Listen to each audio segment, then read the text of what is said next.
డాక్రా సంఘాలు పెట్టా. ఇప్పుడే ఆరుద్రమ్మ గారు మాట్లాడారు.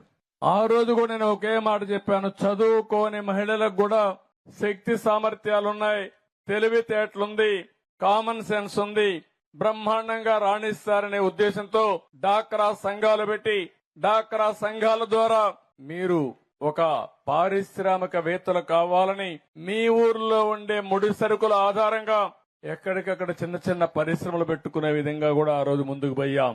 డాక్రా సంఘాలు నాకు బాగా జ్ఞాపకం. మళ్లీ దాన్ని నేను నెక్స్ట్ లెవెల్ కి తీసుకెళ్తాను.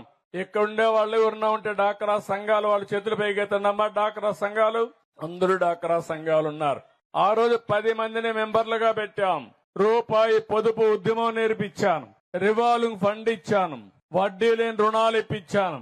అక్కడి నుంచి మీరు తయారు చేసే వస్తువుల్ని అమ్మడానికి డాక్రా బజార్లు పెట్టాం.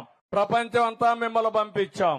వేరే రాష్ట్రాలకెళ్లి డాక్రా సంఘాలు అక్కడ ఉండే వారికి నేర్పించే పరిస్థితి తీసుకొచ్చామంటే అది ఆ రోజు నేను చూపించిన చొరవ. ఇప్పుడు మళ్లీ మా డాక్రా సంఘాలకు హామీ ఇస్తున్నా, మళ్లీ పూర్వ వైభవం తీసుకొస్తా. నేను ఒక మాట చెప్పాను, ఇంటికి ఒక పారిశ్రామికవేత్తను తయారు చేస్తారని. అంటే ఒక ఫ్యామిలీ, ఒక ఆంటర్ప్రెన్యూర్ అని చెప్పాను. అందులో 50% మా ఆడబిడ్డలే డాక్రా సంఘాల నుంచి వస్తారు. తప్పకుండా చేసిన శక్తి ఏంటో, మా ఆడబిడ్డల అభిమానం ఏంటో నిరూపిస్తానని మా డాక్రా సంఘాలందరికీ తెలియజేసుకుంటున్నా. ఇది సాధ్యం, ఇది కూడా చేద్దాం.